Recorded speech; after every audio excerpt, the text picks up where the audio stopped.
Everyone envies my parents for having us, twin sisters with both beauty and talent.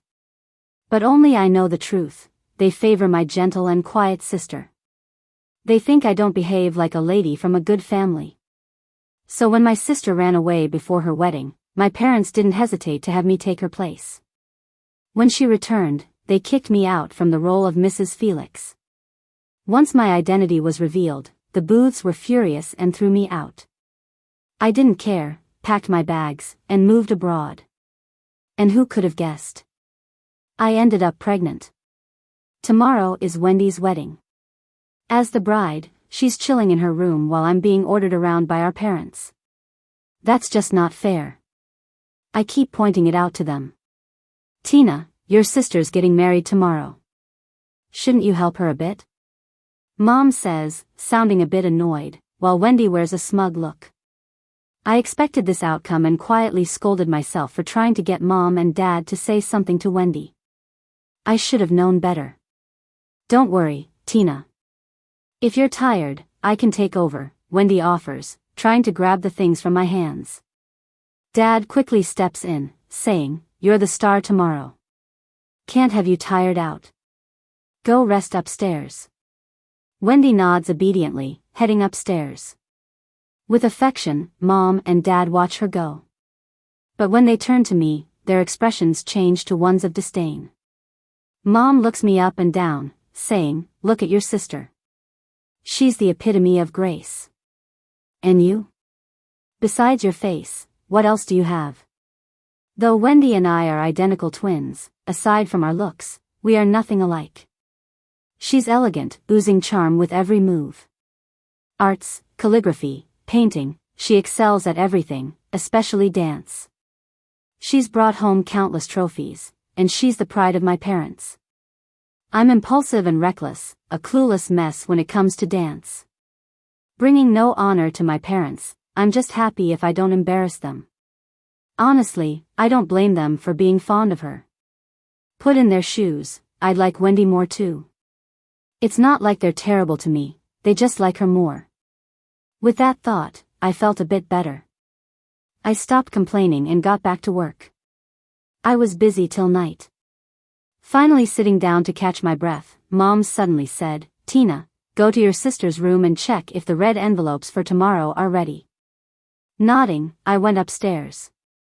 I knocked softly, calling for Wendy. No answer. Did she fall asleep? I opened the door, finding the room empty. Where would Wendy go at this time? I dialed her number while scanning the room for anything missing. Couldn't get through, and just as I was about to try again, I saw a note on the dressing table. Mom and Dad, I don't want to marry Felix. Don't look for me, I need some space. Reading it, I couldn't help but scream. I ran downstairs with the note, finding my parents.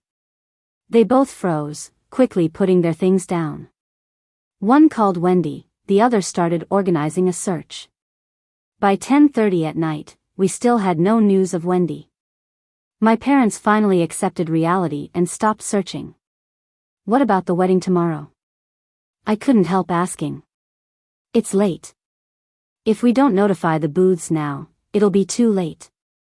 To my surprise, my parents exchanged a glance and looked at me.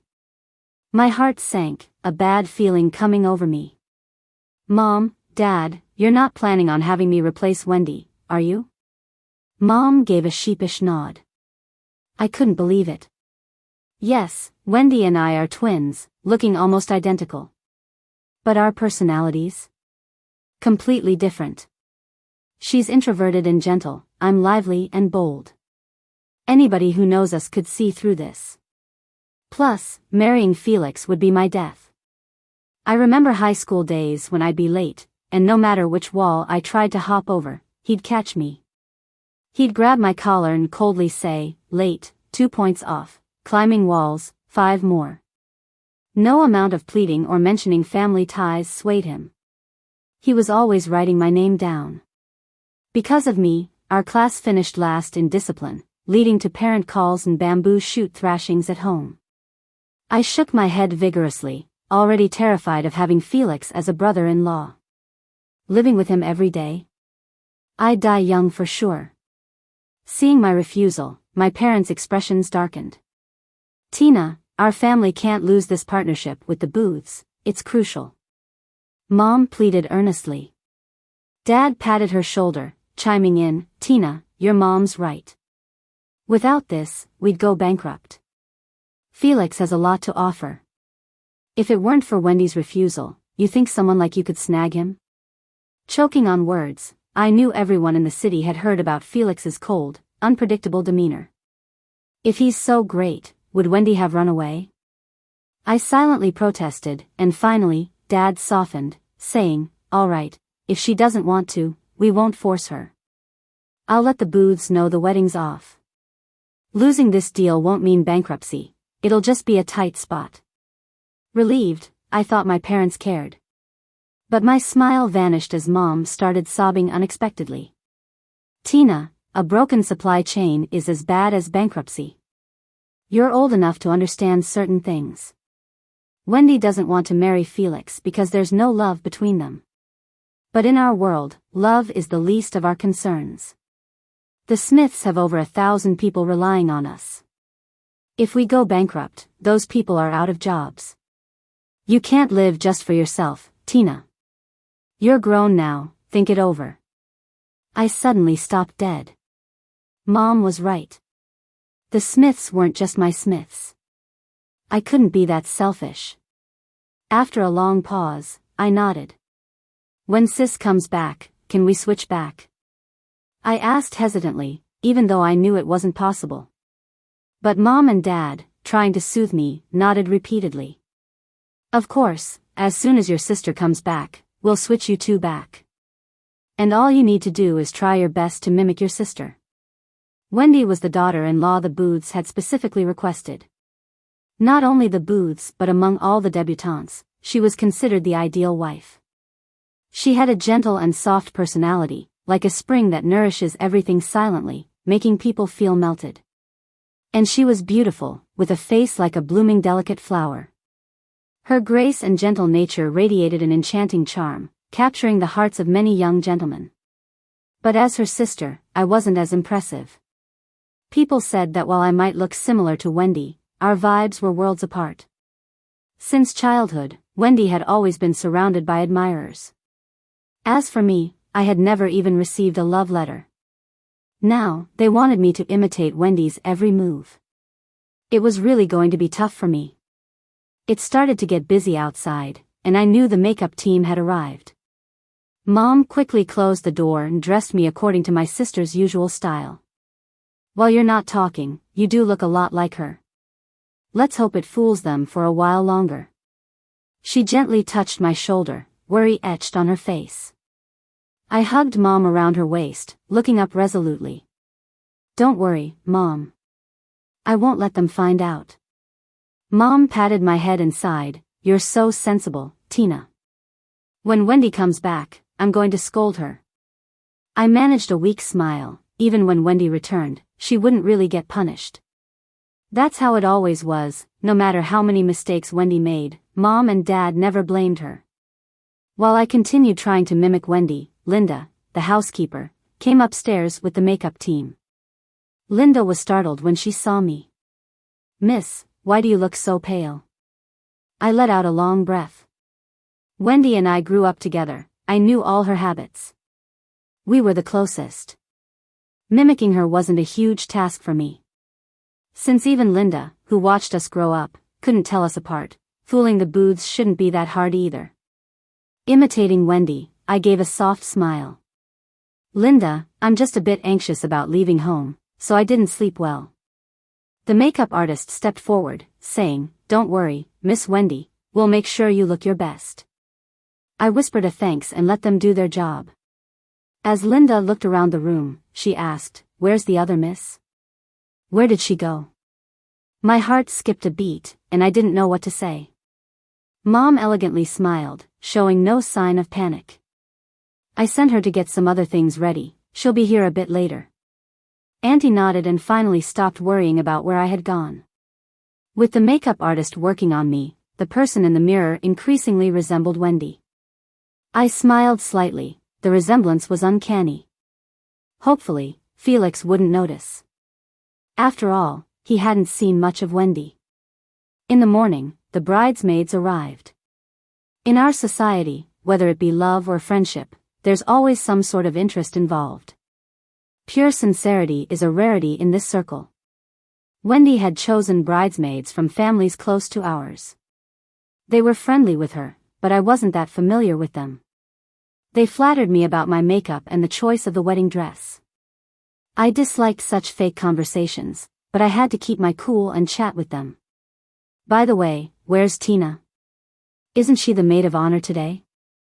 Oh, who knows where that girl has gone off to play. Just ignore her, Mom told the group with a smile. Understanding nods followed from the girls. After Mom left, the girls began whispering. Tina, really? Her own sister is getting married, and she's off playing at a time like this? Yeah, so irresponsible. No manners, really doesn't act like she's one of the Wen family's daughters. I bet she's jealous of Wendy, and that's why she's trying not to show at the wedding, to make Wendy look bad. With their gossip, I was utterly shocked. I wasn't even close to these girls, so why were they talking about me like this? I couldn't help but cough lightly and quietly explained, she had something urgent to handle, it wasn't her intention to be out. One girl, puzzled, looked at me. Wendy, are you okay? You used to hate your sister, why defend her now? Yeah, didn't you always say your sister was without manners and didn't fit with the Wen family, and that we shouldn't play with her? Has she been picking on you again? Wendy, don't be afraid, we'll stand up for you. Hearing their words, my eyes widened. I understood every word, yet, when put together, it made no sense to me. Wasn't Wendy my own sister? How could she hate me? Did she really tell them not to play with me? It made sense now. At school, she said she didn't want to meet up with me. Whenever I asked to hang out, she'd look disdainfully at me, saying we weren't a match. No wonder her friends never liked me, no wonder there was always some inexplicable hostility. She was bad-mouthing me behind my back. But why? Weren't we family? Holding back tears in a hidden corner, I had to maintain a cheerful face and concoct some excuse to brush it off. When Wendy gets back, I'll have to ask her straight up. Look, Felix is here. With that excited shout, I glanced out the window. Down below was Felix with the wedding convoy.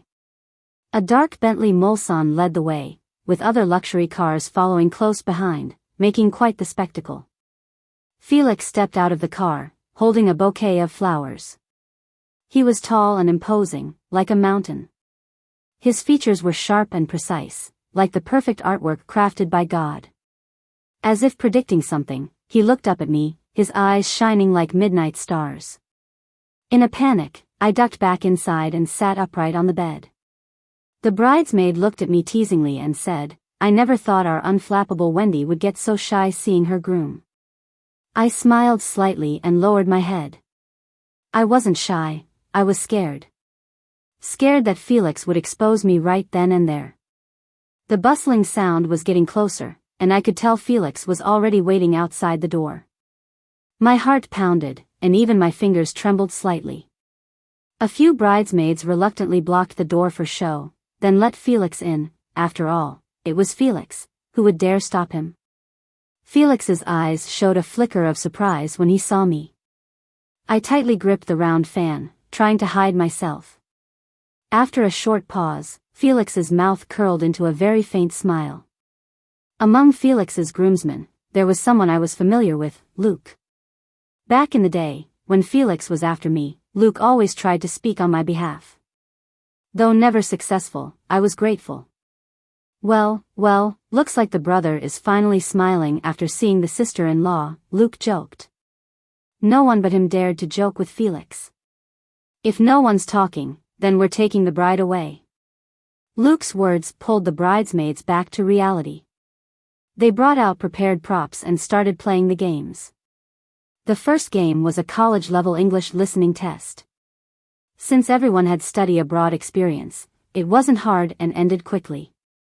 The second game required Felix to find my lipstick mark from many others. I thought, "Isn't this hard for Felix?" Since we weren't very familiar, yet he found it immediately. I couldn't help but smile. When our eyes met, I quickly looked down, suppressing my smile. The last game was a Q&A. I had seen the questions. They were pretty routine. The first question was, "When is the bride's birthday?" Felix paused briefly before quickly reporting a date, and I nodded slightly. The second question asked for the bride's favorite fruit. Wendy loved mangoes, but I was allergic to them, so I was curious about Felix's answer. My mother interrupted just in time, knocking on the door. "Hurry up, or we'll miss the auspicious hour," she called. Felix picked me up and carried me downstairs.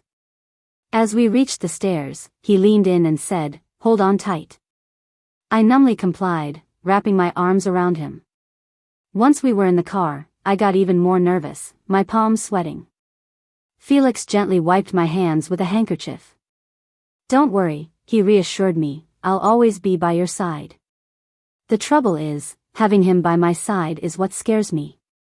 My mom tapped the glass lightly, and the driver lowered the window. I looked at her, and she pulled me into a tight hug.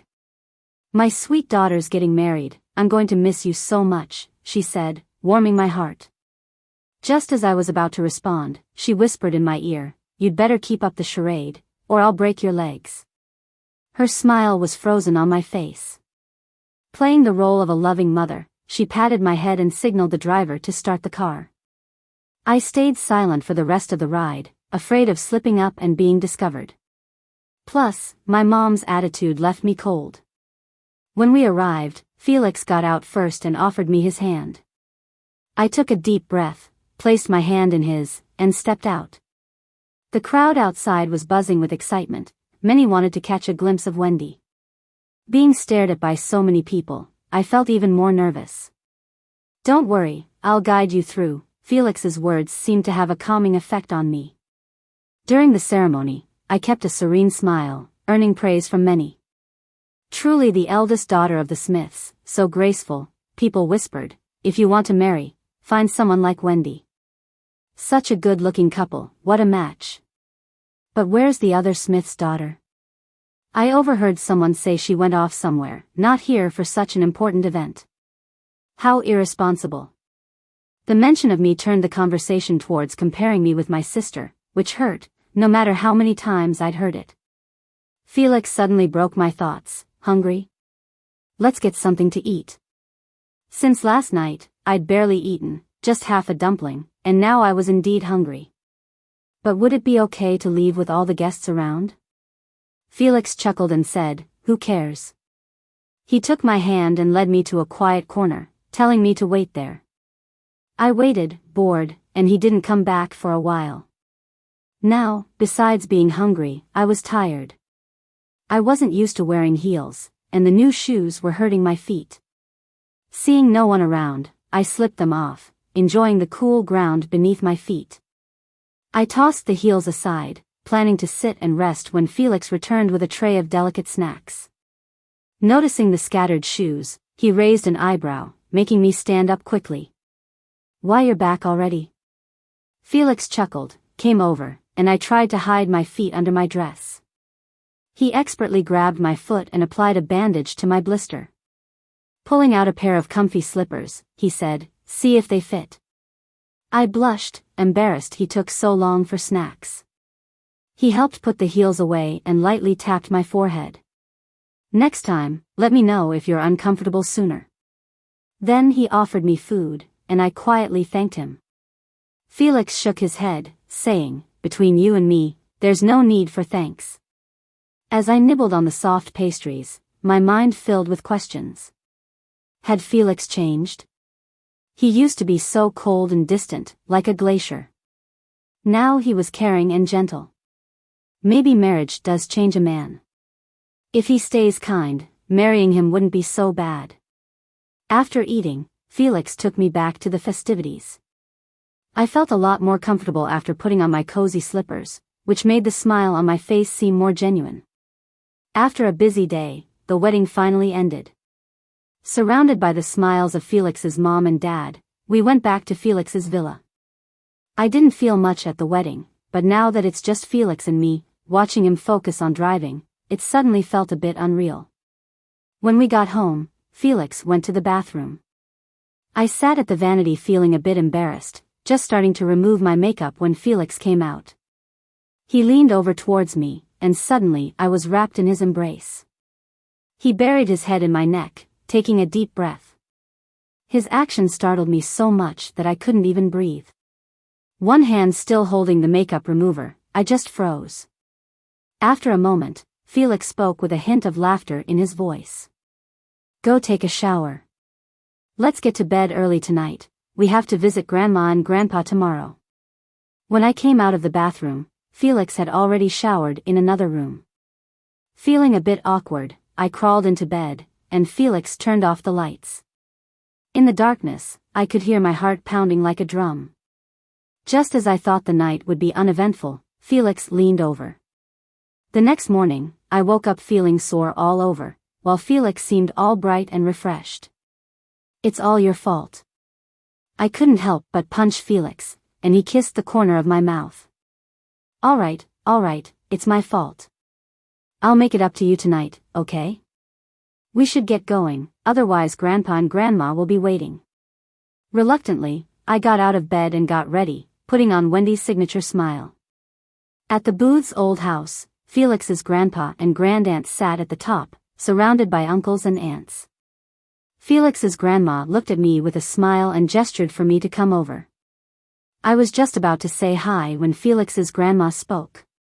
"Tina, come here and let Grandma have a look at you." My heart seemed to stop for a moment, and I froze completely. No one noticed at the wedding yesterday. Why did Felix's grandma recognize it today? I clenched a corner of my clothes without thinking and looked up to see Felix's dad staring at me intently. Did they find out? Felix's mom chuckled softly, linking arms with Felix's grandma. "Mom, this is Wendy. You just saw her yesterday, don't you remember?" Hearing Felix's mom, my heart finally slowed down. I wiped the sweat off my forehead and walked over. "Grandma, it's me, Wendy. Remember, I used to play here a lot as a kid." That wasn't a lie. My grandpa and Felix's grandpa were great friends, and Wendy and I used to come here a lot. While the grandpas played chess in the yard, us kids would run around playing. Felix wasn't as serious back then. He was older than Wendy and me, and he often led us into mischief, like picking Felix's grandma's carefully grown flowers one day or playing with Felix's grandpa's favorite snuff bottle the next. I remember he liked Wendy a lot. Even when she wasn't around, he'd save some treats just for her. But then my grandpa passed away, and my dad took over the family business. Gradually, the Smiths and the Booths grew apart. My dad and Felix's dad weren't very close, so we stopped visiting. Not until high school did Felix and I end up at the same school, bringing us back into each other's lives. But Felix seemed to forget our childhood friendship and would sternly jot my name in the rulebook, no matter how much I tried to apologize. Felix's grandma held my hand and looked me over from head to toe before focusing on my forehead. She frowned. "This is clearly Tina, you see there's that scar Felix made on her forehead." Everyone glanced at my forehead, but my skin was flawless. No sign of a scar. "Mom, you must be mistaken. There's no scar," said someone. I nervously brushed my forehead. There actually is a small scar, from when Felix accidentally injured me while trying to pick flowers in the garden. He'd bent the branch down too far and let go too quickly. The branch snapped up and cut my forehead, taking a bit of skin. My cries brought the Booths adults running, and Felix's grandpa promptly gave Felix a rough time, saying, "We'll deal with you later," as they took me to the hospital. Though it wasn't a major injury, it was on my face, and the doctor mentioned it might leave a scar. Felix's grandpa brought Felix to apologize. He seemed to have gotten quite a scolding. With a pitiful look, he promised that if I became ugly and couldn't find a husband, he'd marry me. I just shook my head indifferently since I hated looking identical to Wendy back then. If it could distinguish us at all, it was a good thing for me. But as I grew up, that once prominent scar faded over time. Now, it's barely visible. Everyone dismissed it as Felix's grandma simply being forgetful. Felix's grandpa cleared his throat, quieting everyone. Scar or no scar, once you're part of the Booths, you're family. No more arguing, get out if you can't stop. Seeing that Felix's grandpa wasn't pleased, everyone dropped the topic and moved on to something else. I let out a long breath of relief, finally relaxing. Felix leaned over to me, smiling, "Why so tense?" I shot him a glare, feigning confidence. "Who says I'm tense? I'm totally chill." Felix took my hand, smoothing out the wrinkles in my clothes. "You always repeat yourself when you're nervous." My brain went blank, he was right. But Wendy, she never did that. Felix raised an eyebrow, his dark eyes seeming to read my thoughts. I was just about to explain when Felix's mom interrupted us. "Look at them, newlyweds glued at the hip. Stop whispering and come over here." Felix acknowledged her, pulling me along. Though I kept my smile light, every nerve was on high alert. What did Felix mean? Did he recognize me? His words hinted at knowing I wasn't behaving like Wendy. But knowing Felix, he hated being lied to. Why wouldn't he call me out? Felix stayed cheerful as ever, gently explaining the old house's architecture as we walked. I steadied myself. If Felix didn't uncover my identity, I'd pretend nothing was amiss. Being scared could easily lead to mistakes. So I turned my attention to the building. So much had changed from what I remembered. We crossed a long covered walkway, and there it was, a clear, serene pond. That pond hadn't changed, with its little bridge and flowing water, very picturesque. Except, a turtle sunbathing on the pond's edge ruined that tranquility. The turtle didn't shy away as we passed. In fact, it stretched its neck as if studying us, looking quite comical. "That turtle's pretty bold." I chuckled and said something, and Felix's mom in front heard me. She turned around and explained, "This turtle was brought home by Felix during high school from school. He said he was taking care of it for a friend, but after all these years, he never gave it back." High school? Could this be the turtle Felix confiscated from me back in the day? Oh, great. He was so serious about the school's no pet rule, but he turned around and kept one secretly. I coughed lightly and said, "President Felix, weren't you all about the rules back then, banning small pets? I thought you were gonna take that little turtle and give it a swift punishment on the spot. But look at you, raising it all this time." Only after saying that did I realize I might have misspoke, so I quickly added, "My sister was upset about that for a long time. You were really unfair." Felix glanced at me and said, "I apologize to her. I didn't realize how fun it was to have a turtle." "Well, she forgives you," I replied with a smile, then walked away with Felix. I was helping Felix's grandmother walk, while Felix assisted his grandfather. We strolled around the little garden for quite a while. Since I spent my childhood hanging around them, I knew what they liked. As we walked, I got Grandpa Felix and Grandma Felix quite happy. Grandma Felix slipped a pair of green jade bracelets onto my hands, patting me as she said, "These are dragon and phoenix bracelets, part of my dowry when I got married. This jade, with age, is beneficial for your health. Wear it, and it'll be good for you." I was shocked. Just from the look of the jade, I could tell how valuable it was. Not to mention it being part of her dowry. Such a valuable gift, I couldn't accept it at all. I kept refusing, but Felix whispered in my ear, "Just take it. Grandma likes you. If you refuse, she might be unhappy." Only then did I stop my actions and thanked Grandma Felix. Satisfied, Grandma Felix nodded. But that wasn't all. Grandpa Felix took us straight to his study and generously told us to take our pick. His study was filled with treasures he had collected over his lifetime. When we were kids, Grandpa Felix never let us in, fearing we'd break something with our clumsy hands. While I was pondering how to decline Grandpa Felix's goodwill, Felix spoke up. "Grandpa, she's too shy to ask, so I'll say it for her. We'll take that intricately carved folding screen with gold inlay. She says she can't sleep without it. Grandpa Felix glared at Felix, pretending to hit him. Careful, or I'll teach you a lesson in front of your wife. But then he softened when looking at me. Unable to refuse his insistence, I began to choose. Yet, no matter how I looked, everything seemed too valuable. It was Felix's grandma who helped me out. Old man, young people don't appreciate your collection. Don't force the child.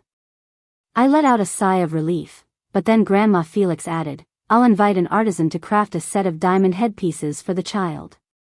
I knew about the artisan she mentioned. Every piece of his work was handmade and meticulously crafted, each worth a fortune. Let alone that he had stopped accepting commissions, his pieces were now priceless. Despite my refusals, Grandma Felix insisted on hiring him.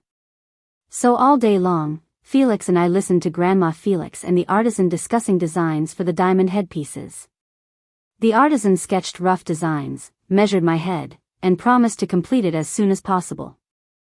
I couldn't help but hope, Wendy, your head better be the same size as mine, or this is gonna be a mess when you get back. After a day at the Felix household, riding back home, the gifts from the elders nearly buried me. A quick estimate told me these gifts were more valuable than all I received over the past 20 years. Felix's family was indeed super wealthy. As Felix drove, he asked, Did you have a good time today? I nodded eagerly, of course.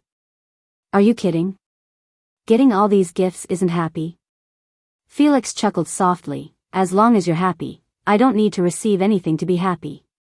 Hearing that, I unexpectedly blushed a bit. Once the car stopped, I quickly got out and went inside. The moment I stepped in, I kicked off my high heels.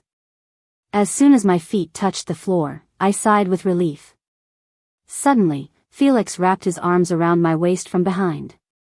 His action startled me, causing me to instinctively clutch his neck. What are you doing? You scared me. Felix remained silent, just gazing at me with those dark, intense eyes. He slowly closed the distance, resting his forehead against mine. Under his gaze, my throat went dry, and I licked my lips nervously. The very next moment, his lips were on mine. His kiss, like him, had a refreshing taste. Unable to resist, I lightly scratched him, and he nipped my lip. It wasn't painful, but I still parted my lips, which allowed him to masterfully deepen the kiss. I'm not sure how long it lasted before he finally released me. Breathless, I slumped against him, while he, as if nothing happened, kissed my forehead and placed me on the bed. In a raspy voice, he said, I'll run the bath. Laying on the bed, still dazed, I thought, Wendy, if you don't come back soon, your husband's gonna fall for me. Felix called me to the bath once it was ready. Holding my pajamas, I sluggishly made my way over. Felix was still standing there, not moving an inch. Hey, I'm about to take a bath, could you, step out? Felix suddenly leaned closer, asking, Need help scrubbing your back? My face turned crimson immediately, and I stammered a quick refusal, pushing Felix out the door. He chuckled and walked away. I didn't have the chance to check out the villa interior too much yesterday because of how nervous I was.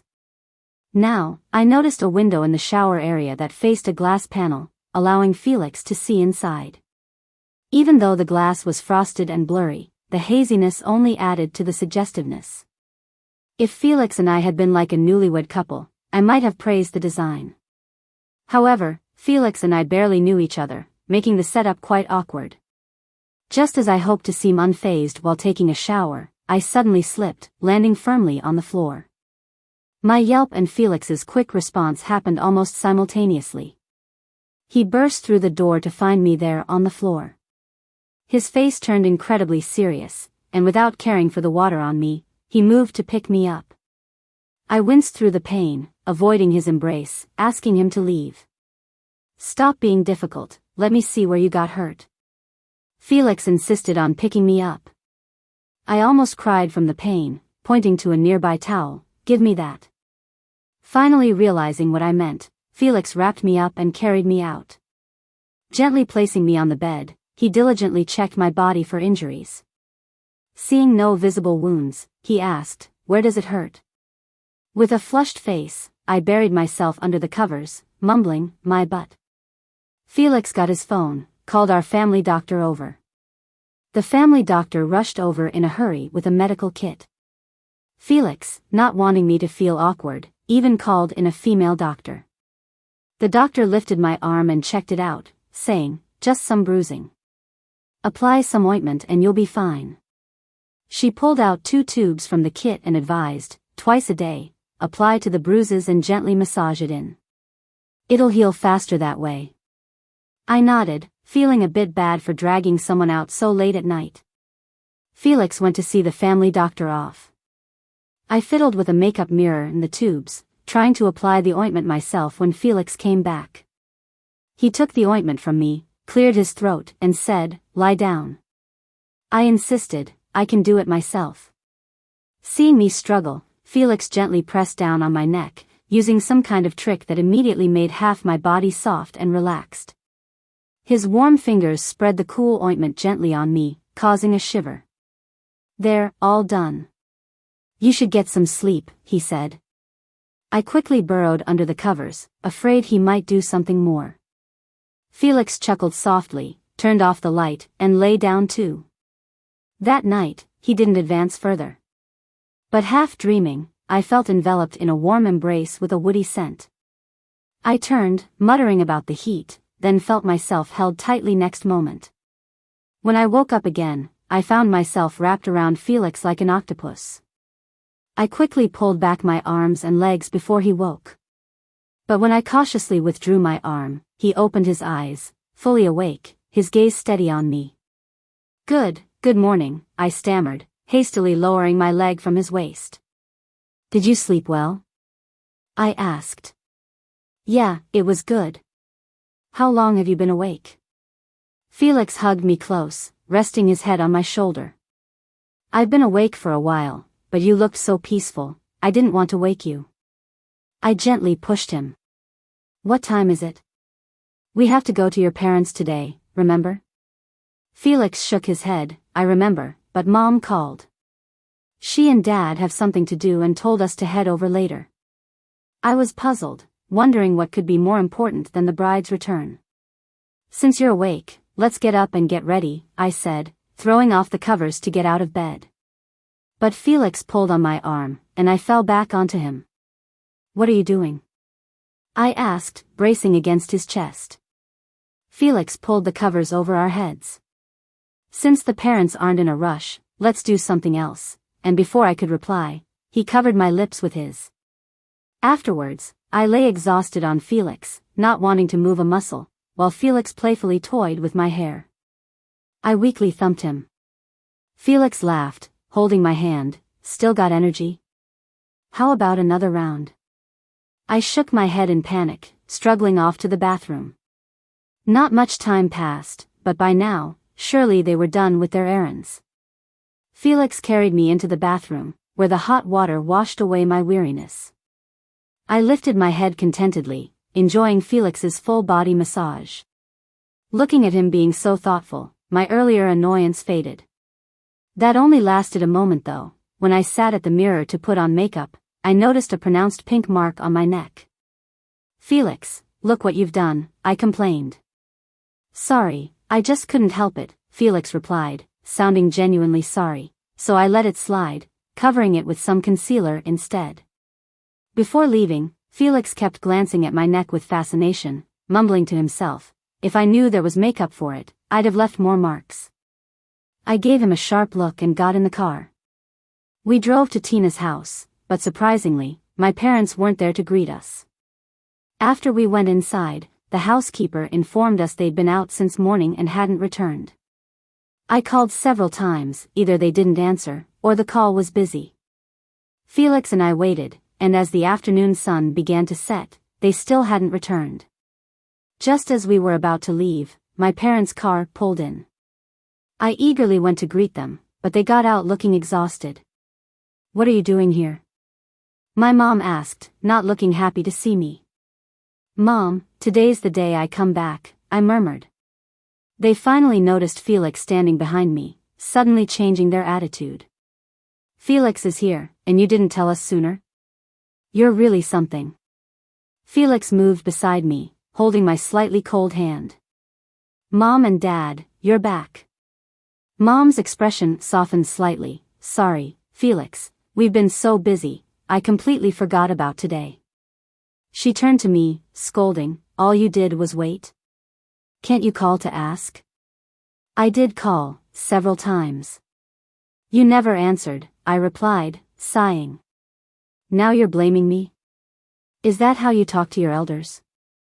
She chided, poking my forehead, while Felix cleared his throat gently.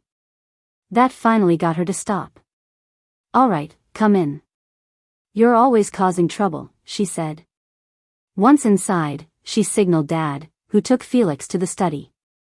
With Felix gone, she quickly asked, the Booths didn't notice you pretending to be your sister, right? I shook my head. Your sister is so naive, running off with that penniless guy's sweet talk. We went to find her, but she refused to come back. What good is that guy? Marrying Felix means a life of luxury. I already knew Wendy had a boyfriend. He may not have Felix's social standing, but he came from a respected family and had started his own company young, promising a bright future. I interrupted, causing Mom to glare, don't get caught pretending. When Wendy comes to her senses, she'll marry Felix. That kind of guy isn't worth it, she grumbled. Mid-sigh, Felix reappeared, and Mom fell silent before ushering us to dinner. At the table, Felix chatted with Dad while serving me food. During the meal, Mom took out her phone, recording us. Mom, what are you doing? I asked, blocking the camera. She smiled, just capturing a loving video of you two for Twitter, to show off how sweet my kids are. Hearing my mom say that, I felt even more puzzled. Since I was a kid, she only ever bragged about Wendy. Even if Wendy and I got the same grades, or mine were better, she never bragged about me. Felix didn't seem to care much. He pulled me close and said, it's okay, if Mom wants to film, let her. We're her kids, making her happy is what it's all about, right? I nodded, leaning against Felix, signaling Mom to go ahead. Who knew she'd give me a quick glare, slam her phone on the table, and start eating? So weird. After dinner, I grabbed the gifts for my parents from the trunk, but only Dad and Felix were left in the living room chatting. Mom was nowhere to be found. I wandered upstairs and heard Mom on the phone in Wendy's room. Wendy, did you see the video I sent? Isn't Felix a great guy? Looks, background, character, he's got it all. Way better than your boyfriend. Liking him doesn't matter, feelings can grow. Look at Tina and Felix, they get along fine despite no feelings. And Wendy, you're tough, do you want Tina over you forever? Is Felix really Tina's type? Listen to me, come back, or it'll be too late when Tina falls for Felix. The gift box slipped from my hands, crashing to the floor. Mom's words hit hard like a hammer on my heart. To her, I didn't deserve anything good. I always knew they favored Wendy, but I didn't realize they didn't love me at all. The sound of the metal box hitting the floor caught Mom's attention. She opened the door and found me there. For a moment, she looked awkward but quickly recovered. Seeing the box, she frowned. What is this? I raised my head, forcing back tears. Nothing, just a gift for you. She shoved the box aside with disdain. Did you hear everything I said? Don't think marrying Felix makes you special. You're taking Wendy's place. Felix was supposed to marry her, not you. Take your stuff back. Your sister's out there suffering and you have time to shop. You're heartless, raising you is worse than raising a dog. I knew then I shouldn't have wished for anything. I turned to leave and saw Felix waiting for me at the stairs. I was about to come up for you, babe. Let's go home. I followed him out without looking back. On the way home, I wanted to tell Felix the truth so many times. But Mom's words kept replaying in my head. Felix never meant to marry me. If I told him, what would happen to me? I opened my mouth a few times but chose to stay silent. Luckily, Wendy hadn't returned, so things stayed peaceful for me. Felix turned out to be a great partner. He'd take a detour to get me my favorite sweets after work, make me food if I couldn't sleep from hunger, and remember every word I said. Days passed. I played Wendy's role earnestly, but my feelings for Felix changed. One day, after work, he hugged me as usual, gently rubbing my back and giving me a forehead kiss. There's an issue with the overseas business, I have to travel. Poking my head up, I asked reluctantly, when and for how long? Felix chuckled, ruffling my hair. I leave tomorrow. A week if all goes well, maybe 2. Missing me already? He teased. I'm not. I put on a tough front, but the moment he left, I'd start missing him. The next day I dropped Felix off at the airport. At security, I clung to his shirt. He held my face, kissing me repeatedly. I'll call daily, okay? Never mind, I replied, our schedules clash. I don't want calls in the middle of the night. Felix tapped my head, I'll call during your day. As time pressed on, I let go now. Then it was Felix who didn't want to leave. He cupped my face, kissed my lips, and finally let go at the last call for boarding. Wait for me at home. I'll be back soon. As he disappeared into the crowd, I wiped my tears away. I consoled myself that 2 weeks would fly by while thinking about buying gifts for the booths. Plans changed when Felix's mom called, inviting me over. I wasn't close with her because of Wendy's relationship with her, and I avoided her. The few times we met were at the old house. This invite was the first to her place. Nervous, I brought gifts and knocked on the booth's door. The maid took my things and led me inside. Seeing the person on the sofa, my heart skipped a beat. That face identical to mine could only be Wendy. Completely unsure of what was happening, I forced a smile. Hi, Mom. Felix's mom stirred her tea, eyes cold. Don't call me that. I'm not your mother. You shameless girl, pretending to be Wendy to marry him. What's your angle? I looked up, realizing I'd been caught. Wendy smirked, looking coldly at me for a second before feigning grievance. Auntie, Tina didn't mean any harm. She just likes Felix too much. I'll talk to her when we get back. Felix's mom, sympathetic to Wendy, said, Sweetheart, you're the one who should call me Mom. You had your identity swapped by someone else and yet you're still speaking up for her? You're so nice. As I looked at Wendy's fake smile, I couldn't hold it in any longer. Now that sis is back, you can take your place back from Wendy. But I'm curious, why did you come back after ditching a wedding for another guy? Was he too poor or something? Wendy's face changed instantly, and Felix's mom stared at her suspiciously. Sis, are you gonna make up stories just because you're jealous I married the guy you liked? She said. Mom and Dad can confirm it was you who insisted on marrying in my place. They only agreed because they couldn't change your mind. Auntie, if you don't believe it, you can call my parents and ask. There's no need for me to call. I know my parents would support her. If Wendy had the guts to show up at the booths, she must have been totally prepared. Wendy, I believe you're not that kind of girl, Felix's mom said. I've watched you grow up, I know your nature. But you, she glared at me, if you think I don't know you've been trailing Felix since childhood, think again. I'm giving you 2 options, leave obediently, or I'll call Felix and have him tell you to get lost himself. Make your choice. I chuckled coldly and walked out the door. If Felix finds out I lied, he might never want to see me again. Forget it, I'll just leave on my own. At least when we meet again, I can still say hi naturally. But where in the world can I go? There's no way I can go back to the new house I share with Felix. Going back to Tina's means dealing with my parents' sarcastic remarks. I sat on a park bench, scrolling through my phone aimlessly, feeling miserable for the first time in my life. A pair of high heels stopped in front of me. I looked up to see Wendy, smugly staring at me. Not pleasant, is it, being thrown out? She said.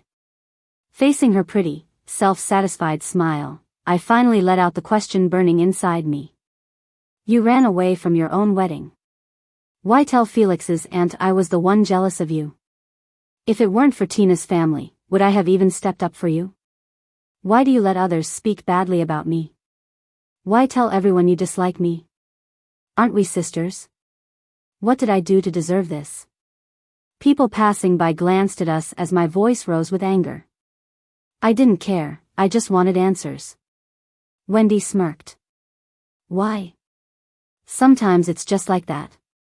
Without you, I'd be the only child and have all of Mom and Dad's love, she sneered. I've never fought you for anything, I said, clenching my fists. You might not fight now, but that doesn't mean you won't later. As long as you're around, I can't rest easy, she said, crossing her arms and staring coldly. Her words made me laugh bitterly. What do you mean? I asked. I want you gone from this world. And that's what Mom and Dad want too, she said. Mom says your reputation is trashed and to prevent it from affecting me, they bought you a plane ticket to send you abroad. If you don't believe me, call them. I slapped away the phone Wendy offered and stood up, wobbling. No need, I'll leave on my own. With that, I left. Before the plane took off, I took one last look at this place. Likely, I'll never return. My destination was a small Nordic town nestled between lush forests and the blue ocean. The streets were lined with colorful wooden houses and stone buildings, with neatly trimmed gardens and bright flowers. The area wasn't very populated, making it a nice getaway. Although I'm from a wealthy family, my parents were strict about pocket money. Sometimes Wendy would ask for money when she ran out, and I'd foolishly share because we were sisters. So whenever I needed more cash, I'd do a bit of trading to make ends meet. Over time, I developed a knack for business. While Wendy relied on our parents, I achieved financial freedom through investments. Ever since I was young, I dreamed of traveling the world, but family business kept me busy. Now, unburdened, there was no better time. As soon as I landed, something went wrong. My phone was knocked out of my hand by a hurried Asian guy who had only time to give me his business card before rushing off. Only then did I realize my phone was smashed and wouldn't turn on. Thankfully, I had a bank card in my bag, so I wasn't completely stuck. I rented a colorful house with a garden. The previous tenant left behind many plants. With berries ripe for picking, I plucked a raspberry and savored its sweet, tangy taste. I was pleased with the place and paid the rent right away. The landlord mentioned the town only had about 1,000 residents, though it was popular with tourists in peak season. But it was clearly not tourist season now, as I'd hardly seen anyone on my way. After the landlord left, I collapsed onto the lounge chair in the backyard. My broken phone was beyond repair. I smacked my forehead, regretting not asking the landlord where to find a repair shop nearby. Need help? The voice startled me, and I looked toward it. A man was standing next door, separated by a low fence. When I didn't reply, he asked again in English. Moving closer, I recognized him as the guy who bumped into me at the airport. He recognized me too and was equally surprised. It's you? What a coincidence, he laughed, scratching his head. Smiling, I nodded and said, this town really is small. He asked about my phone. I handed it over, explaining in English, seems like it broke, won't turn on. Any chance you can fix it, or know where I can? Taking my phone, he asked, Norwegian? I nodded, and he laughed, I'm Norwegian too. Didn't expect to meet a fellow in such a remote place. He introduced himself as Simon. The nearest repair shop was a 2-hour drive, but he offered to take a look since he knew a bit about phones. Grateful, I followed him to his house. Watching Simon work on my phone, my expectations were high. After a while, the screen sprang to life. You're amazing, I exclaimed. But before I could finish, the screen went black again with a pop. Simon sheepishly looked at me and said, how about I treat you to hot pot? Looks like I might have just sent your phone to its grave. I kept stubbornly pressing the power button on my phone, but it was no use. It lay in my hand like a brick. Eventually, I and Simon just walked into the hot pot restaurant. Life goes on, even without a phone. Simon bought me a new one, but the old SIM card was damaged and useless. He asked if I wanted to get a replacement. I thought, no one back home really cares about me anymore, so I didn't bother. So, I settled into life in the small town. A month later, I realized my period was late. At first, I blamed the new environment. But after a month, still nothing. Growing uneasy, I bought a pregnancy test. Sure enough, 2 lines appeared. What should I do with this baby? Keep it, or not? My life's good now, and I don't want any ties to Tina or the Booths. Yet, the thought of having a child of my own, a real family, was tempting. Eventually, I decided to have the baby. She was a healthy, beautiful girl, born on a full moon, so I named her Winnie, but everyone called her Mandy. Raising a child alone is tough, but Simon helped out a lot. Through him, I met Nora, a girl who owned a tavern. Nora adored Mandy and often played with her. She'd always say, "Us 3, living well, beats anything else." Before I knew it, Mandy was 3, ready for preschool. One day, I had to deal with an unexpected issue at a company I had started. I wanted to leave Mandy with Nora, but Mandy clung to me, refusing to let go. Simon suggested I should take her back home for a visit, seeing as she hadn't been before. I agreed and brought her along. The company crisis turned out to be more complicated than I thought. It dragged on for days. After a long day of meetings, I returned to the hotel to find Mandy happily playing games with her tutor. Seeing her smiling face made all my stress fade away. After the tutor left, I asked Mandy what she wanted for dinner. "Mommy, I want braised pork belly," she said. I laughed. Mandy loved Chinese food way more than Western, especially braised pork. But since she's too young for spicy food, I took her to a Shanghai-style private kitchen. I used to eat there a lot. The owner still remembered me. I smiled and asked for my usual dishes. We sat by the window, and soon enough, the food arrived. The pork belly was tender and rich. I fed a piece to Mandy, her eyes crinkling with happiness, asking for more. "You little foodie," I teased her. She got full pretty quick, though, and soon was entertaining herself with a toy that the waiter had given her. Watching her play, I felt sure my decision to have her was the right one. I was just getting into my meal when George from the company called. As I listened on the phone, Mandy tugged at my hand. "Mommy, I need to use the bathroom." I took the call in one hand and led Mandy to the restroom with the other. As we reached the women's restroom, Mandy stopped me. "You can take your call outside, Mommy, I can do it myself." Despite being 3, Mandy was independent. Plus, the restaurant is known for its safety, frequented by the rich and influential, so I wasn't worried. I patted her head, told her I'd be right out front, and not to wander off. George was droning on, saying the same stuff over and over. Frustrated, I hung up. But then, it hit me, why hadn't Mandy come back yet? I called her name in the restroom. Silence. My heart raced. I checked each stall, empty. I hurried out, grabbing a waiter. "Have you seen a little girl, this tall, wearing a pink dress?" The waiter shook his head, clueless, while I felt I might collapse. The waiter assured me, "Don't worry, ma'am, she won't be lost. Maybe she's wandered somewhere to play. Can you describe her for us to help you find her?" I showed him a photo of Mandy on my phone. Just then, a familiar voice called out, "Is that you?" A smartly dressed man with slicked back hair and a handsome face stood there. It was Luke, holding Mandy's hand. I couldn't think of anything else and just scooped Mandy into my arms. "Where did you go?"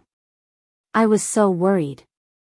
Mandy, snuggling up, quietly explained, "I couldn't find you when I came out, so I asked this uncle for help." She pointed at Luke. Luke looked surprised, glancing at Mandy then back at me. "Is this your child?" he asked. I smiled and nodded. Luke pressed his lips, asking how old Mandy was. He wanted to know if she was Felix's, but my slight head shake told him no. Luke was sharp, he got it instantly without needing words. Thankfully, he wasn't the gossipy type, so he didn't pry. He then apologized for not having a proper gift for Mandy and suggested we eat together since Felix was also around. I shook my head firmly. I didn't want Felix to know about Mandy. If the Booths found out they shared blood with her, they'd definitely try to take her away from me. I absolutely can't let that happen. Luke scratched his head, looking a bit troubled. "So, maybe I'll get Felix over, and you two can have some time alone." I quickly stopped him, struggling to say, "That's not really a good idea." "Oh, and Luke, stop calling me sister-in-law. Felix and I never had anything going on. Also, he's married, and calling me that would just cause misunderstandings." Luke suddenly widened his eyes and asked, "Who told you Felix is married? Since you left, he's been single. No women, not even a mosquito, can get close." "Wait, Wendy didn't marry Felix?" Just as I was about to ask Luke what's going on, his face changed and he called out behind me, "Felix." I turned around, stunned, to see Felix standing there, looking shocked. Mandy, who was in my arms, curiously looked at Felix and made a little noise. It was like time froze. In the bustling crowd, I could only see him. Felix's eyes held a strange light, and he quietly spoke my name. "Tina." I swallowed my bitterness, managing a smile. "Mr. Felix." Seeing this, Luke wisely found an excuse to slip away. Before leaving, he didn't forget to say goodbye to Mandy. "Uncle will definitely bring you a gift next time." Felix finally focused on Mandy, eyes slightly shifting. "And this is?" I held Mandy close, saying, "You know, I was young and foolish. Made a fool of myself in front of you. I meant it. I really was young and reckless, easily tricked by my parents into marrying on behalf of someone else. But thank goodness Mandy looks like me, so you can't really tell from appearance." Felix looked briefly disappointed but still reached out to pat Mandy on the head. Perhaps it's a family thing. Mandy didn't mind his touch at all, even liking it, smiling sweetly at him. Felix, with his strong presence, was usually disliked by children, but Mandy just wasn't afraid and even seemed to like him. Felix couldn't help but smile at Mandy, who then struggled to be held by him. Before I could stop it, Felix had picked her up. Though he was a bit awkward holding her, Mandy seemed thrilled, smiling non-stop at him. "Have you eaten?" Felix asked me naturally, as if I hadn't been away for 3 years. "I have, but Mom hasn't," Mandy chirped. Felix nodded, carrying Mandy to the table. The food, long gone cold, was promptly re-ordered by Felix. "No cilantro in this dish, everything else is fine." I cut in quickly, "Cilantro is fine." The waiter nodded, understanding. Felix put Mandy in her seat and asked, "Didn't you used to hate cilantro?" I shrugged. Things change after having a kid. Things I didn't like before, I now love, and vice versa. Felix looked at me curiously. "What do you like now?" "Braised pork, big pork knuckles, deep-fried intestines." Felix widened his eyes. "Didn't you used to love sweets and cakes?" "Tastes change," I replied. "Besides, Mandy also loves these." I stopped myself, sneaking a glance at Felix's reaction.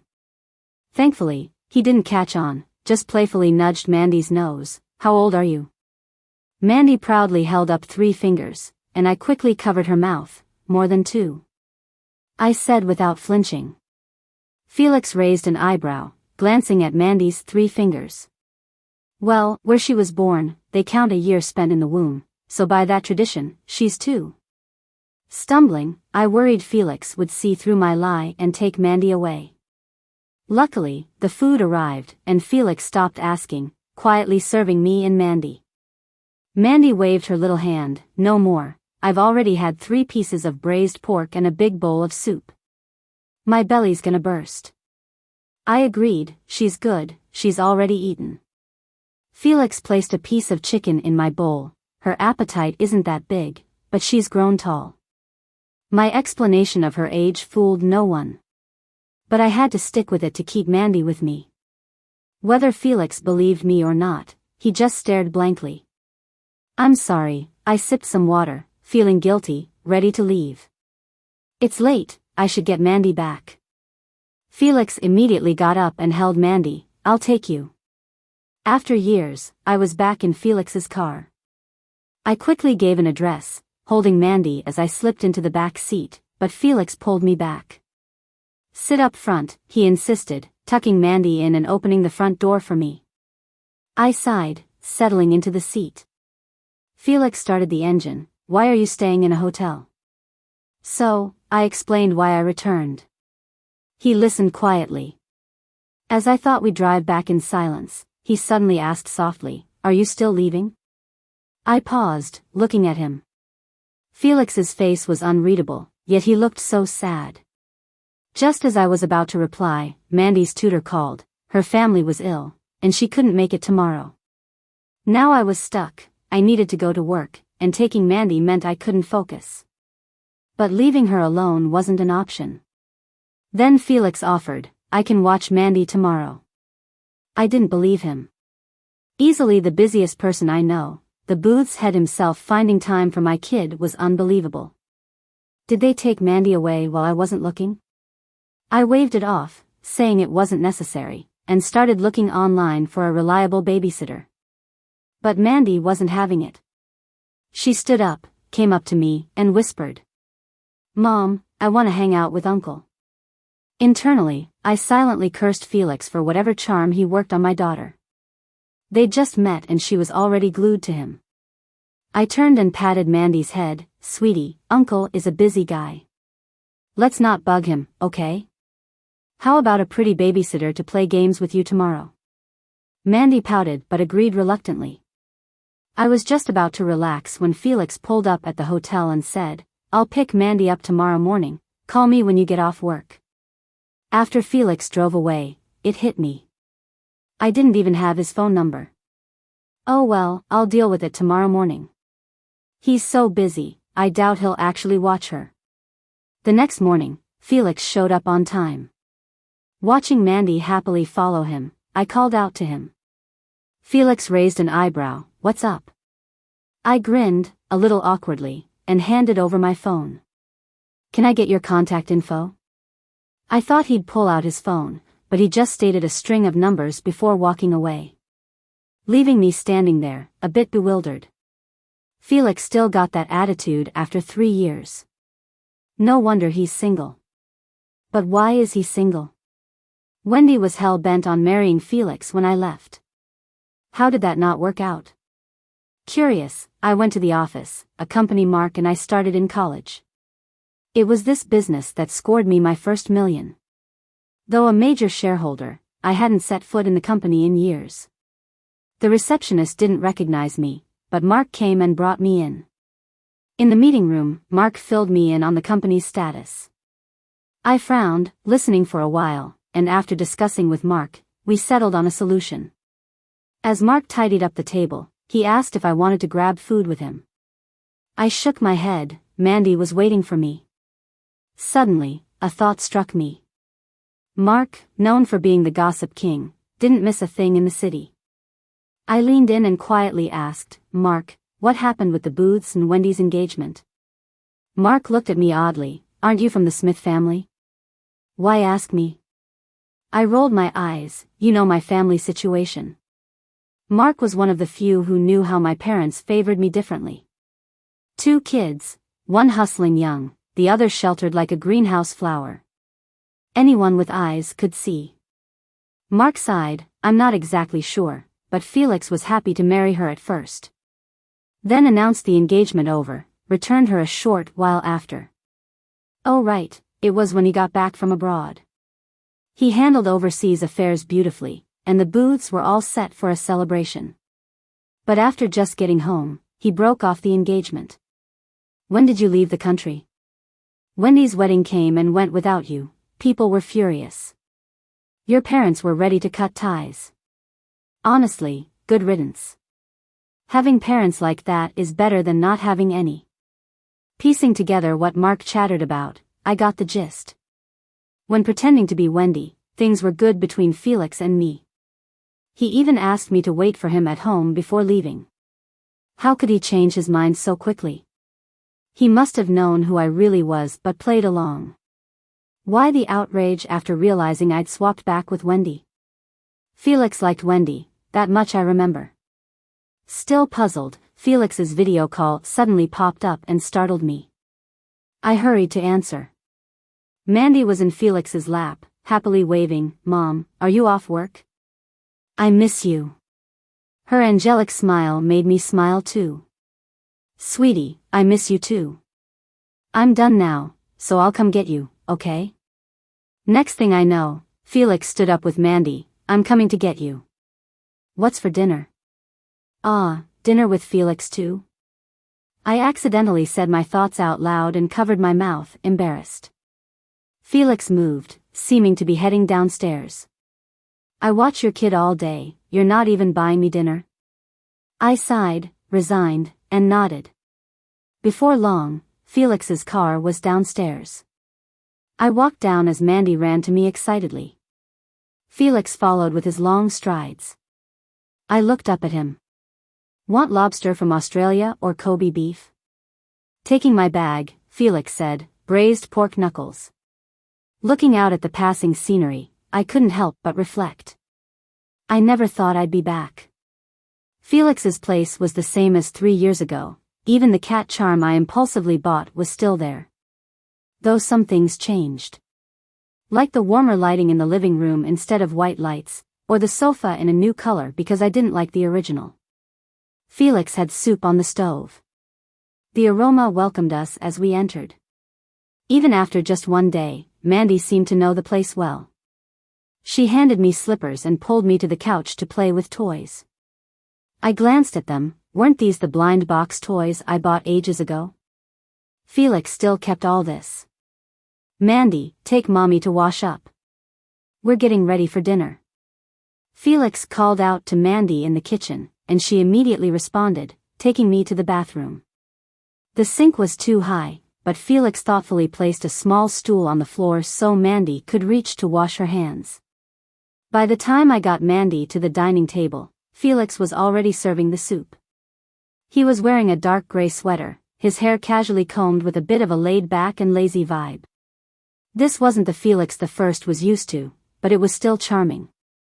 He placed a bowl of soup in front of me and said, "Mandy said you love this stuff, so I followed a recipe online. Not sure if it's to your taste." I took a sip and gave him a thumbs up. "It's really good." Mandy chimed in, "Mom, Uncle cut his finger cooking for you, and I had to patch it up." Panicking, I grabbed Felix's hand and sure enough, there was a band-aid on it. "Does it hurt? Did you disinfect it?" Felix chuckled lightly, "It's fine, not too deep. First time cooking though, sorry to make you worry." I blew gently on the wound, frowning, "Why are you, of all people, trying to learn to cook? Delivery is so much easier." Felix's smile faded slightly. "Mandy said you love Simon's cooking. I thought I'd try to make you happy too." I do love Simon's cooking, mostly because I can't cook and Simon runs the only Chinese restaurant in town. It's not just me, Nora loves it too. I tried to explain to Felix, and he seemed to cheer up. Mandy and Felix quietly drank their soup, with Felix offering to feed her several times, but Mandy kept refusing. "You're doing a great job with Mandy." I lifted an eyebrow proudly. Of course, everything she does is because I've taught her. I've poured all my love into her, how could she not blossom? Mandy, with her small appetite, quickly finished her meal. I let her go play while Felix and I remained at the table, feeling slightly awkward. "Mandy said you told her dad's in China?" Felix's expression was blank, giving nothing away. Mandy, when she was little, didn't really have a concept of a father. There were so few people in our small town, and she was the only kid in our area. For a while, she even thought Simon was her dad. I was so wrapped up in work I didn't realize until she called Simon Dad in public. Then I knew I had to tell her the truth. Her dad was in China and didn't know about her. I expected Mandy to be upset, but she just nodded, saying I must have my reasons. That melted my heart and only deepened my guilt towards her. Thankfully, people are more open-minded here, so Mandy didn't have to weather gossip and grew up healthy. I nodded, and Felix immediately followed up with, "Who is her father?" "Well, it's definitely not you." "Mom, it's Uncle Simon on the phone." Mandy and I both spoke up. Felix squinted and quickly took the phone from Mandy's hand, ending the call, looking sharply at me. "Say that again." Simon's call came in again, and I quickly snatched the phone from Felix. It'll be the same no matter how many times I repeat it. I picked up Simon's call. "Hey, when are you coming back? Didn't you say a week? It's been a month. You didn't find a hubby and decide not to come back, did you? Either way, bring Mandy back, I miss her like crazy." Nora's voice chimed in, obviously, they were together. Mandy was thrilled, jumping and shouting for Uncle Simon and Aunt Nora. I handed the phone to Mandy and turned to Felix. His eyes were red, hands clenched at his sides. "Felix, you knew from the start I wasn't Wendy, right?" Felix nodded, and I asked again, "When did you find out?" It took him a moment, then he quietly said, "The day of the wedding, the moment I saw you, I knew you weren't Wendy."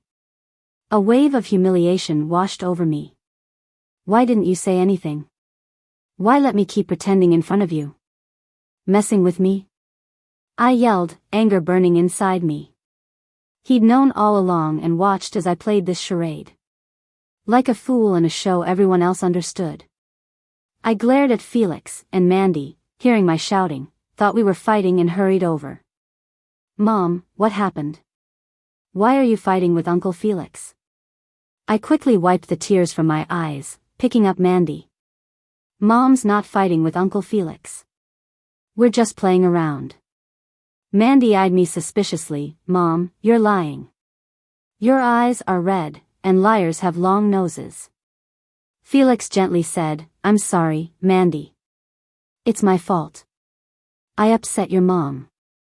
Can you tell me how to make her happy?" Mandy suddenly planted a noisy kiss on my cheek. "Uncle Felix, when Mom's upset, I kiss her and she feels better. Why don't you kiss Mom too?" I quickly covered Mandy's mouth. This kid and her blabbering. Felix ruffled her hair. "I won't kiss your mom, or she might get angrier. How about you kiss her extra for me?" Mandy grinned and gave my cheek another big kiss. I pushed Mandy away, a bit annoyed. Her fussing toned down what was a tense atmosphere, helping me get back to my senses. Honestly, I was the one who deceived Felix first, so his anger and messing with me were understandable. I wiped my face, took out a neatly wrapped box from my bag, and handed it to Felix. This was a gift Felix's grandma had given me the year I went to the old house in place of Wendy. I left in such a hurry back then that I took it with me, but I'm returning it now. Felix frowned and shook his head. "You said return it to its owner, but I'm not the owner. You should give it back to Grandma yourself." But how can I face Felix's grandma after she treated me so kindly, and I deceived her? I stubbornly held out the box. Felix looked at me intently, refusing to take it. "Grandma won't be mad at you for this. But if she knows you're back and didn't visit, she will be." Felix made a good point. I had deceived the elderly couple for so long, and it's only right to apologize. I took the box back. "It's getting late. I'll take Mandy and get going." With that, I moved to grab Mandy. But Felix pulled my hand, asking, "Are you seriously staying in a hotel with a kid?" I nodded. Hotels are so convenient, 3 meals provided, rooms cleaned daily. Perfect for someone lazy like me. Felix frowned. "Staying in a hotel with a kid isn't ideal. How about I find you an apartment for a while?" I waved him off. Thanks, but once I'm done with company stuff and visit Felix's grandparents, we're leaving. No need to fuss. Hearing this, something seemed to break in Felix's eyes. Can't you stay? Just for me? His voice trailed off, the last words barely audible. I frowned, asking what he said, but he brushed it off. Let me drive you back. The ride was silent. Mandy, exhausted from the day, fell asleep. Holding Mandy, I studied Felix's face in the mirror. Why did you break off the engagement with Wendy? I finally asked. Felix glanced at me, saying, didn't like it. Was it the arranged marriage or Wendy herself? But I didn't ask further. Whatever the reason, it wasn't my business anymore. Once I return the bracelet, I'll leave with Mandy and never come back. I thanked Felix but declined his offer to walk us upstairs. Holding Mandy, I entered the hotel alone. After my shower, while closing the curtains, I spotted Felix downstairs. Leaning against his car, he looked up, a cigarette between his fingers glowing red. I hesitated before pulling the curtains, just watching him smoke. Eventually, I messaged him, smoke less and get some rest. Felix looked at his phone and chuckled, waving towards me before driving off. After he left, I went to bed. The next morning, I woke Mandy early. Initially, I didn't plan to take her to the booths. But after thinking it over, I decided Felix's grandparents should meet her. I dressed Mandy in a light blue dress and a mustard yellow hat. The outfit made her even more adorable. I couldn't resist pinching her chubby cheeks. On the way, I reminded Mandy to behave, unlike my wild childhood. Arriving at Felix's old house, nerves got the best of me. I hesitated for ages before daring to knock. Suddenly, the red door opened. The lady who looked after Felix's grandparents stepped out. Ma'am? I was surprised she remembered me and still called me ma'am. Quickly, I gestured for her not to call me that. Are Felix's grandparents home? I'd like to see them. The lady nodded enthusiastically, ushering us in. Spotting Mandy, her eyes sparkled with joy. Oh, is this young Missy? Looks just like Master Felix. They'll be thrilled. She talked non-stop, giving me no chance to speak. As she let us in, she told others about my return with a child, filling the once quiet house with excitement. By the time we reached the main hall, Felix's grandparents were already waiting impatiently. Over the years, Felix's grandparents hadn't changed much, aside from the added gray in their hair. Grandma cried upon seeing me, grabbing my hand. You cruel child. Left without a word. Where've you been? Why no news? Her words made my eyes misty. I'd been away, struggling abroad, raising Mandy alone. Only I knew the hardships, yet never did I consider coming back. I believed no one here cared about me. But as her calloused hand brushed my face, I felt a sense of home I'd long missed. Pressing her hand to my cheek, I whispered, Sorry, Grandma. It's been so long. Never mind, you're home now, she dabbed her eyes. Please, this time, don't leave. With her pleading face, I couldn't bear to dampen her spirits. Mandy, standing quietly beside me, smiled shyly under Grandma's gaze. Mandy, say hello. This is Great-Grandpa and Great-Grandma. Good morning, Great-Grandpa.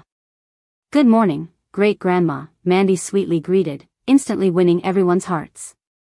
Grandma held her tightly, reluctant to let go. Grandpa, hearing Mandy loved braised pork and big pork knuckles, was ready to cook himself. Mandy maintained her composed demeanor for just over half an hour before reverting to her playful self. She'd never seen a traditional garden and looked around curiously. Invited to play, she dashed about the courtyard, one moment on a bridge, the next climbing the rockery. Unable to hold back, I called her over. Mandy, remember what I said? Chided, Mandy lowered her head and reluctantly approached, glancing back the whole way. Grandma signaled Mandy to play, then turned to me, chuckling. You were way more mischievous at her age. Flowers and plants had no peace once you arrived. Embarrassed, I lowered my head. Grandma continued proudly, I knew instantly you weren't Wendy. The moment I saw you, I knew you were Tina. But everyone doubted me, and I thought I'd gone senile. Grandma, I deceived you all. It was supposed to be Wendy getting married, but she ran away the day before the wedding. The Smiths didn't want to lose their collaboration with the Booths, so they had me pretend to be the Smiths' bride. I handed a box over to Grandma. She opened it and took out the pair of dragon and phoenix bracelets. Sorry, Grandma, I don't think I deserve to wear these bracelets. Better to return them to their rightful owner. Unexpectedly, Grandma Felix shook her head and firmly put the bracelets on my wrists. I knew about this a long time ago. You silly child, why didn't you speak up sooner about being wronged like this? I was puzzled, and Grandpa Felix chimed in. That's right, we both knew. We didn't reveal it because we like you and also because of Felix. That left me even more confused. Why because of Felix? I was about to ask when there were loud noises from the front. 2 women, one older and one younger, came in, ignoring Auntie's attempts to stop them. I knew these 2 women well, one was my mom and the other was Wendy. I stood up involuntarily. I hadn't contacted them for years, and didn't expect to meet them like this. Mom and Wendy were also surprised to see me, but they had no time to deal with me. They fell to their knees in front of Grandpa Felix. Grandpa Felix, please help us. We are just poor widows, it's really pitiful. I had been informed when I returned to the country that the Smiths were not doing well.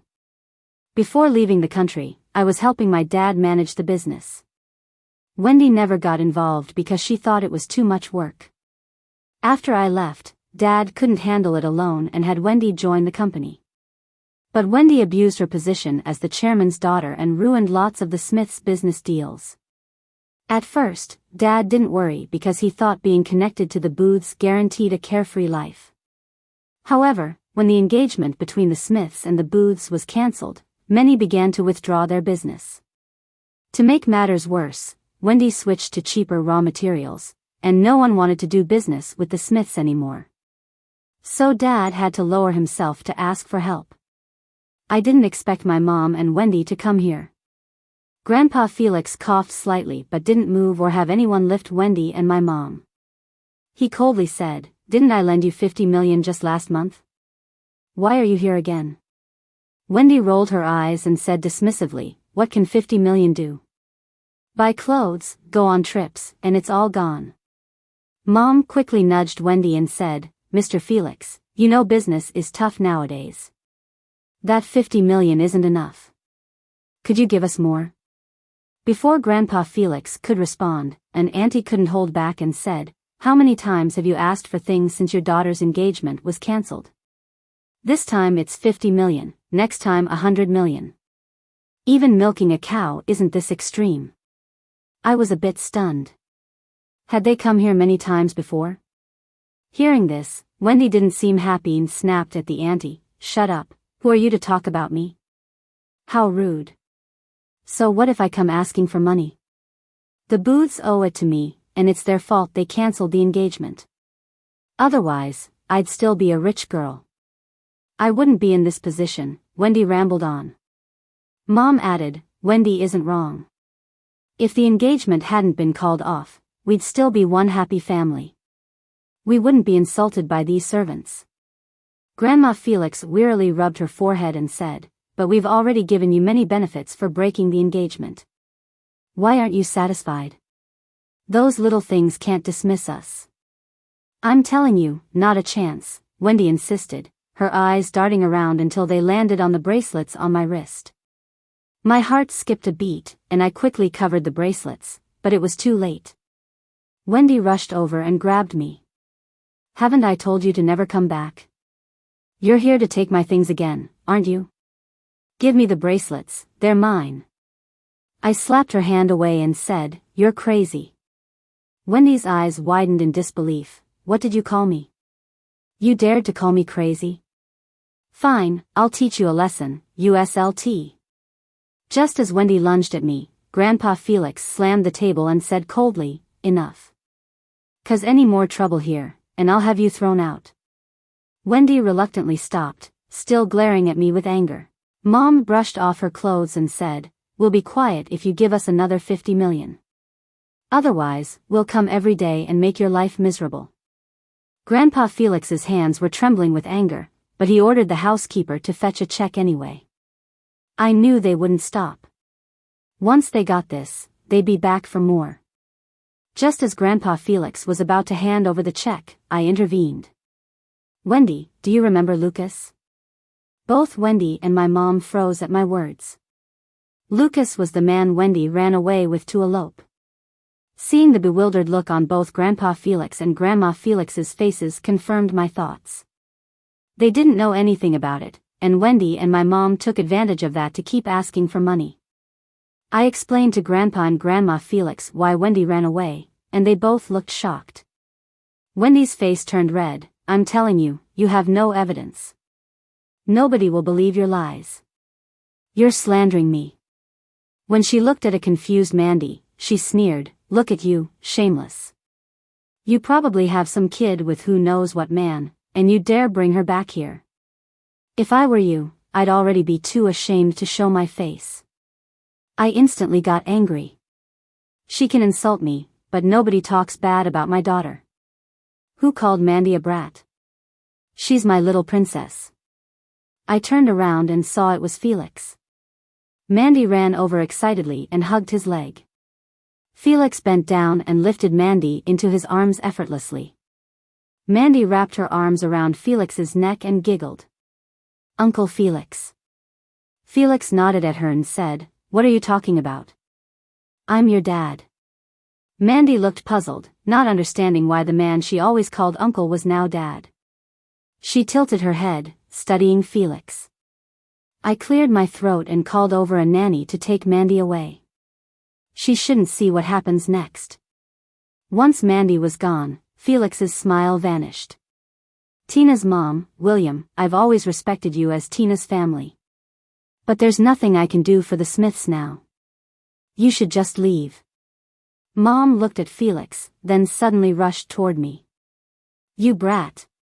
You told Felix something, didn't you? Otherwise, why would he call off the engagement with your sister?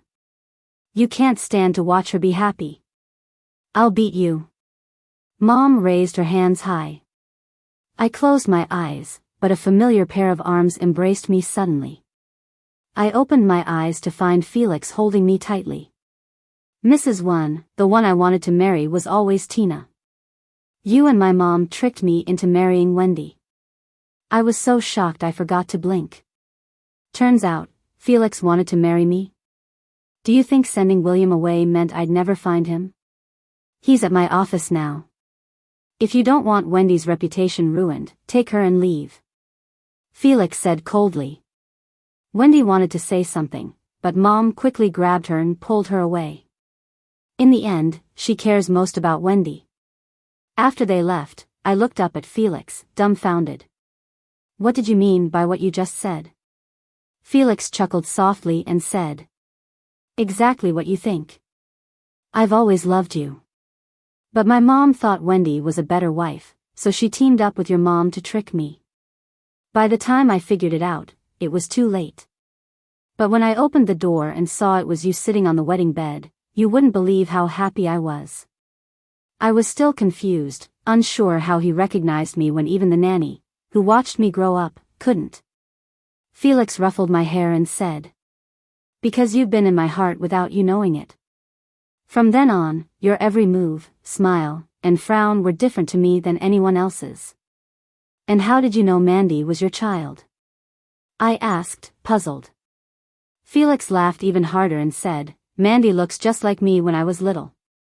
Want to see a photo?" I looked at Felix's childhood photos again and again, shocked to see the resemblance. I remembered my clumsy lie, and my cheeks flushed red. Felix gently hugged me from behind, kissing my neck and face softly. "What are you going to tell Mandy?" I stepped out of Felix's embrace and said, "Who says I'm going to tell her? I'm planning on leaving with her." Felix didn't give me the chance. He held me tightly and said, "No way. This time, I won't let you go." I relaxed in his arms, intertwined my fingers with his. "You better hold on tight." In the end, I did leave, but this time Felix came with me. I had lots to sort out there, and Felix couldn't bear to be apart, so he joined me. On the plane, Mandy sat between us, holding my hand with one of hers and Felix's with the other, having a blast. Felix watched me closely, his gaze soft and intense. I quietly asked what was up, and he smiled and replied, "I was planning to take you out after I got back, but when I did, you were gone." I rested my head on his shoulder and said, "Well, now we can. You name the place." Felix planted a gentle kiss on the top of my head and softly whispered, "Sure." Mandy watched us and covered her eyes, giggling. "Shame on you. Daddy's kissing mommy." She quickly accepted Felix as her dad. Maybe it's the blood connection. She's especially attached to Felix. Sometimes I even feel jealous of how much Mandy clings to him. After a long flight, a train, and a car ride, we finally arrived home. Felix carried Mandy with one arm, rolling the luggage with the other, saying, "No wonder I couldn't find you for 4 years. You were hiding in such a remote town." I was surprised. "You looked for me?" "Of course, how could I not? My wife ran away. But the world's huge. Took me ages to find you." Watching Felix like this made my heart ache, but it's okay, we found each other now. Felix took my hand, planting a kiss on it. "Thank you for coming back to me. This small town is beautiful and slow-paced, perfect for taking care of business." We decided to stay for a while. After a few local meals, Felix was keen to eat at Simon's place. Initially, he was wary of Simon, but seeing Simon and Mark together, he was instantly relieved. He even learned some recipes from Simon, wanting to cook for me. During a sunset stroll with Felix, I looked at his lovely face and, without thinking, said, "Felix, I love you. I love you too. The world turns in circles, and after all the twists and turns, you're still by my side."